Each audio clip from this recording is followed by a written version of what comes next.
اعوذ باللہ من الشیطان الرجیم بسم اللہ الرحمن الرحیم رب اشرح لی صدری ویسر لی امری واحلل عقدۃ من لسانی یفقہوا قولی رب یسر ولا تعسر وتمم بالخیر آمین یا رب العالمین۔ لسان القرآن کورس 2024 کا 13واں لیکچر لے کر آپ کی خدمت میں حاضر ہوں۔ لسان القرآن کورس کا آغاز حروف الہجا سے ہوا تھا۔ الف با تا سے ہم نے اس کورس کو شروع کیا اور پھر حروف اور حرکات و علامات کے ملانے سے ہم نے الفاظ بنائے، اور الفاظ کی دو اقسام ہمارے سامنے آئیں، با معنی اور بے معنی۔ با معنی کو ہم نے گرامر کی روح سے کلمہ کہہ کر اس پہ کام شروع کر دیا۔ کلمہ کی 3 اقسام ہمارے سامنے آئیں، اسم، فعل اور حرف۔ اسم کو ہم نے سب سے پہلے ٹارگٹ کیا اور اسم کو جملے میں یا کسی کنسٹرکشن میں استعمال کرنے کے لیے اس کے بارے میں تفصیل سے پڑھا۔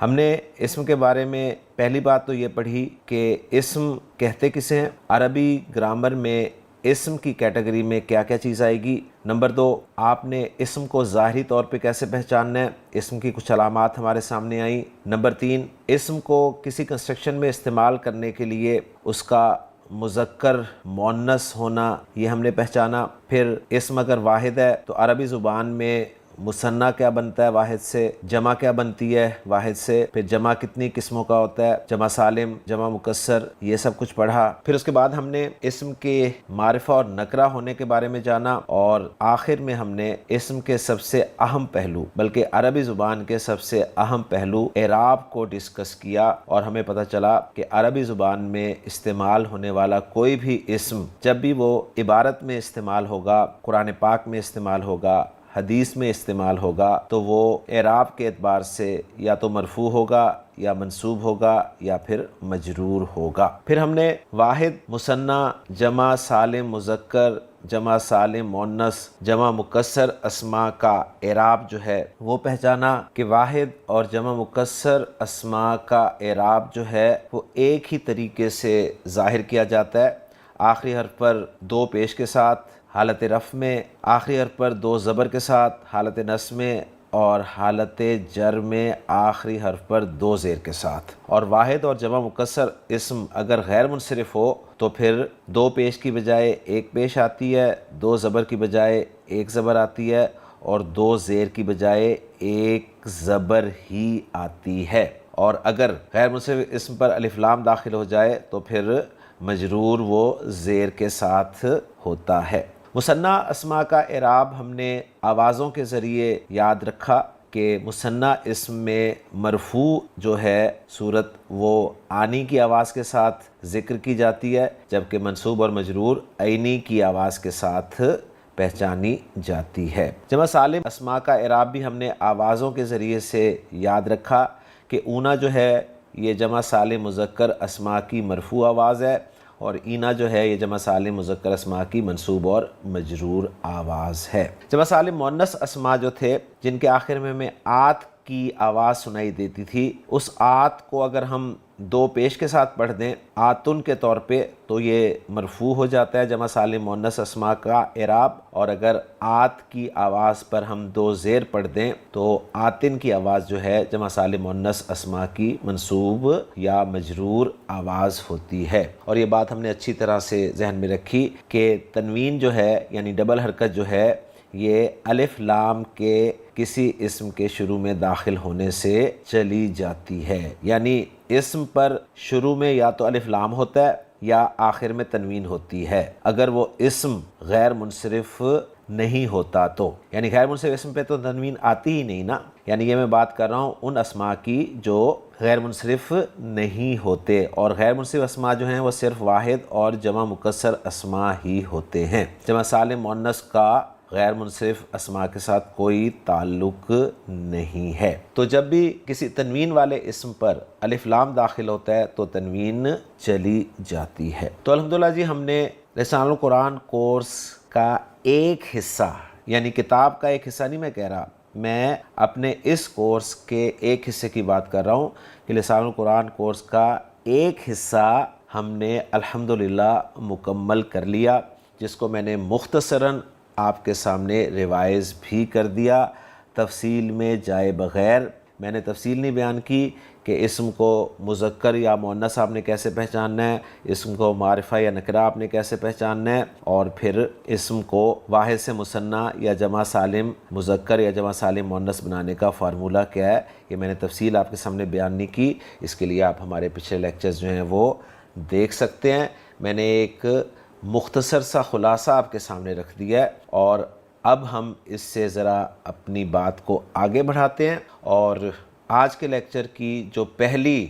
نئی بات آپ کے سامنے آ رہی ہے وہ یہ ہے کہ کوئی بھی اسم جب کسی ترکیب سے یعنی کسی عبارت سے، کسی کنسٹرکشن سے، کسی جملے سے یعنی کسی آیت سے یا حدیث سے ہٹ کر الگ سے آپ کے سامنے آ رہا ہو، جیسے میں نے آپ کے سامنے اسکرین پہ کوئی ایک اسم لکھا، وہ اسم چاہے واحد ہو، چاہے وہ مثنیٰ ہو، چاہے وہ جمع سالم مذکر ہو، چاہے جمع سالم مؤنث ہو، چاہے جمع مکسر ہو، کوئی بھی اسم ہو، اس اسم کو یعنی اس اکیلے اسم کو گرامر کی اصطلاح میں مفرد کہا جائے گا۔ تو آج کی پہلی بات آپ نے جو اچھی طرح سے سمجھنی ہے وہ یہ ہے کہ عربی گرامر میں مفرد کسے کہتے ہیں۔ یہ مفرد کا لفظ جو ہے یہ عربی گرامر میں کئی چیزوں کے مقابلے میں بولا جاتا ہے۔ میں آج آپ کے سامنے پہلی مرتبہ مفرد لفظ استعمال کر رہا ہوں، اور یہ لفظ میں استعمال کر رہا ہوں اسم کے اکیلے ہونے کی صورت میں، یعنی جب بھی آپ کے سامنے کوئی اکیلا اسم آئے، اکیلا اسم، پھر سن لیجئے، چاہے وہ واحد ہو یا مثنیٰ ہو یا جمع ہو، اکیلا ہو، تو اس اسم کو آپ نے گرامر کی اصطلاح میں مفرد کہنا ہے۔ تو الحمدللہ جی، ہم نے پچھلے لیکچر تک جو مفرد اسماء ہیں ان کے بارے میں تفصیل سے پڑھ لیا ہے۔ میں صرف ایک پکچر آپ کے سامنے اعراب کی ریوائز کرنا چاہوں گا، اس لیے کہ میں نے آپ کو بتایا تھا کہ عربی زبان میں سب سے اہم پہلو جو ہے وہ اسم کا اعراب ہے۔ اگر آپ کو اعراب آ گیا تو یقین مانیں آپ کو 80% عربی آ گئی، اور باقی کی 20% عربی انشاءاللہ تعالیٰ آپ کو کیسے آئے گی وہ میں آپ کو آگے بتاؤں گا۔ تو میں آپ کے سامنے ایک اسم رکھ رہا ہوں جی، اور وہ اسم ہے حافظ، اور یہ اسم میں نے اس لیے سلیکٹ کیا کہ عربی زبان میں ہا، فا اور ضا جو ہیں یہ یاد کرنے کے لیے استعمال ہوتے ہیں، یعنی یہ جو روٹ لیٹرز ہیں، یہ جو لیٹرز ہیں عربی زبان میں یہ یاد کرنے کے لیے استعمال ہوتے ہیں، اور حافظ جو ہے وہ یاد کرنے والے کو، حفظ کرنے والے کو کہا جاتا ہے۔ تو آپ کو انشاءاللہ تعالیٰ یہ چیزیں یاد رہیں گی اس لفظ کے حوالے سے بھی۔ تو حافظ یہ لفظ جو ہے اسم ہے، اور اس کے معنی ہے حفظ کرنے والا، یاد کرنے والا۔ حافظ اسم جو ہے اگر میں جنس کے اعتبار سے دیکھوں تو یہ مذکر ہے، عدد کے اعتبار سے دیکھوں تو یہ واحد ہے، وسعت کے اعتبار سے دیکھوں تو یہ نکرہ ہے، اور اعراب کے اعتبار سے دیکھوں تو حافظ اسم کا کوئی اعراب نہیں ہے۔ اب تین باتیں ہمیں مکمل معلوم ہیں اسم حافظ کی جنس، عدد اور وسعت کے بارے میں۔ چوتھی بات جو حافظ کا اعراب ہے وہ ہمیں معلوم نہیں ہے۔ اب حافظ اسم چونکہ واحد ہے تو ہم جانتے ہیں کہ واحد اسم کا اعراب جو ہے وہ حالت رفع میں آخری حرف پر 2 پیش کے ساتھ آتا ہے، اگر وہ اسم غیر منصرف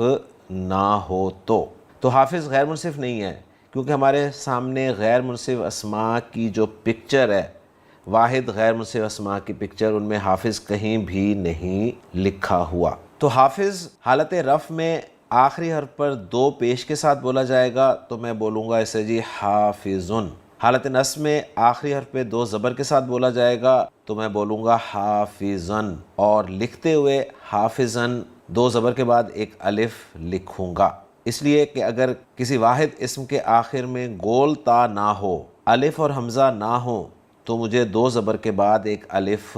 لکھنا ہوتا ہے، اور حالت جر میں آخری حرف پہ حافظ کی 2 زیر لکھوں گا۔ تو اب میرا حافظ اسم کا اعراب بھی مکمل ہو گیا، حافظن، حافظن، حافظن۔ اب حافظ اسم چونکہ واحد ہے تو واحد سے ہم مثنیٰ کی طرف بڑھتے ہیں، تو حافظ سے میں مثنیٰ بناؤں گا حافظانی اور حافظینی۔ اب یہ جو حافظانی اور حافظینی میں نے دو مثنیٰ بنائے ہیں، ان میں حافظانی جو ہے میں حالت رفع میں لکھ دوں گا اور حافظینی کو میں حالت نصب میں اور حالت جر میں لکھ دوں گا۔ تو یوں مثنیٰ جو حافظ کا بنا اس کا اعراب بھی میرے سامنے آ گیا۔ پھر حافظ چونکہ ایڈجیکٹو ہے لہٰذا اس کی جمع سالم بنے گی، اور جمع سالم اس کی دو بنیں گی، ایک ہوگی حافظونا اور دوسری حافظینا۔ تو حافظونا کو میں حالت رفع میں لکھ دوں گا اور حافظینا کو میں حالت نصب اور حالت جر میں لکھ دوں گا۔ حافظ چونکہ ایڈجیکٹو ہے تو ایڈجیکٹیوز جو ہوتے ہیں عرب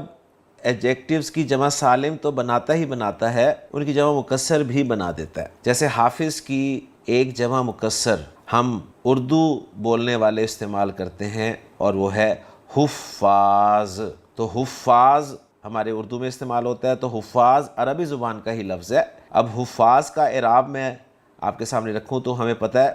کہ جمع مکسر اسماء کا اعراب جو ہے وہ واحد اسماء کی طرح ہی آتا ہے، یعنی حالت رفع میں آخری حرف پہ دو پیش کے ساتھ، حالت نصب میں آخری حرف پہ دو زبر کے ساتھ، حالت جر میں آخری حرف پر دو زیر کے ساتھ۔ تو حفاظ کا اعراب میں اب آپ کے سامنے بول رہا ہوں، حفاظن، حفاظن، حفاظن۔ پھر ایک واحد اسم کی کئی جمع مکسر آتی ہیں۔ حافظ کی ایک جمع مکسر جو قرآن مجید میں بھی استعمال ہوئی ہے وہ ہے حفظہ۔ قرآن مجید کی سورہ مبارکہ سورۃ الانعام کی آیت نمبر 61 میں یہ لفظ استعمال ہوا ہے کہ اللہ تعالیٰ نے ارشاد فرمایا کہ وَهُوَ الْقَاهِرُ فَوْقَ عِبَادِهِ وَيُرْسِلُ عَلَيْكُمْ حَفَظَةً۔ تو یہاں پر حفظہ آپ دیکھ رہے ہیں منصوب استعمال ہوا ہے دو زبر کے ساتھ، اور گولتا چونکہ اینڈ پہ ہے لہٰذا الف آپ کو نظر نہیں آ رہا۔ تو حافظ کی جمع مکسر بھی ہم نے دیکھ لی،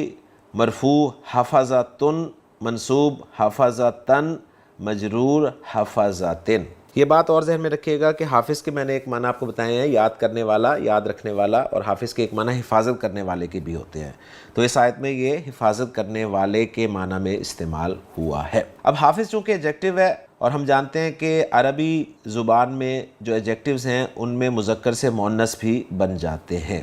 تو حافظ چونکہ مذکر تھا تو اس کی مؤنث ہم بنا سکتے ہیں اور وہ ہوگی جی حافظہ۔ اب حافظہ اس کا کوئی اعراب نہیں ہے، اب اس کا اعراب مرفوع حافظتن، منصوب حافظتن، مجرور حافظتن ہوگا۔ پھر حافظہ کا مثنیٰ بھی بن سکتا ہے جو کہ حافظتانی اور حافظتینی ہوگا، جن میں سے حافظتانی مرفوع ہوگا اور حافظتینی منصوب اور مجرور ہوگا۔ اور پھر حافظہ کی جمع سالم بھی بن سکتی ہے، گولتا ہٹا کر الف اور لمبی تا لگا دیں گے تو بن جائے گا جی حافظات، اور حافظات کو میں مرفوع بولوں گا حافظاتن اور منصوب اور مجرور بولوں گا حافظاتن۔ تو میں نے ایک اسم آپ کے سامنے رکھ کر پریکٹس آپ کو کروا دی ہے ایک چارٹ کے ذریعے، جس میں آپ کا ایک اسم جو ہے وہ مذکر، مؤنث، واحد، مثنیٰ، جمع، مرفوع، منصوب، مجرور استعمال ہو گیا۔ یہاں پر چونکہ نکرہ استعمال ہوا ہے تو اگر آپ اس کو معرفہ بنانا چاہیں، معرفہ استعمال کرنا چاہیں تو آپ ال شروع میں لگا دیں، تو پھر وہ چارٹ کس شکل میں آپ کے سامنے آئے گا وہ بھی دیکھ لیجئے۔ واحد الحافظ، الحافظہ، الحافظی، مثنیٰ الحافظانی، الحافظینی، الحافظینی، جمع سالم الحافظون، الحافظین، الحافظین، جمع مکسر الحفظۃ،